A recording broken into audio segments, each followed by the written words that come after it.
Welcome to our channel. Today we how to cancel Mint Mobile subscription, beginner guide step-by-step clear. To cancel your Mint Mobile subscription, start by visiting the Mint Mobile website. Log into your account using your email and password. Once you're logged in, navigate to the account section. Look for the plan or subscription tab. Click on the Manage Your Subscription option. Locate the Cancel Subscription button or link. Read the cancellation policy carefully to understand any implications. Confirm your decision to cancel when prompted. Follow any additional instructions provided on the screen.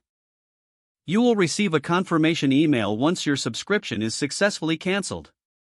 If you have trouble canceling online, consider reaching out to Mint Mobile customer support. You can contact them via chat or by phone for further assistance. Ensure you keep a record of your cancellation confirmation for future reference. Review any potential charges or fees associated with your final bill. Once canceled, your service will remain active until the end of your billing cycle. After the cycle ends, your account will be deactivated. Make sure to confirm that no further payments are processed from your account. This completes the cancellation process for your Mint Mobile subscription. If the page does not load, refresh the browser or try again in a private or incognito window. Make sure you are using the correct email address, then retype it carefully to avoid small typos.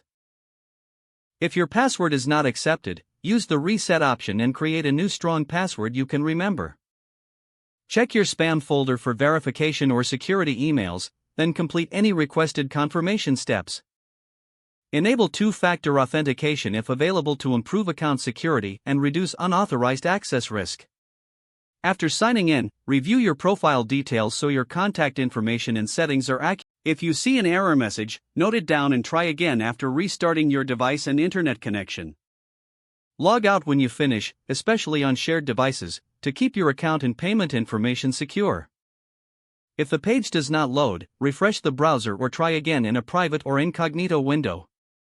Make sure you are using the correct email address, then Don't forget to like this video and subscribe to our channel for more step-by-step tech guides.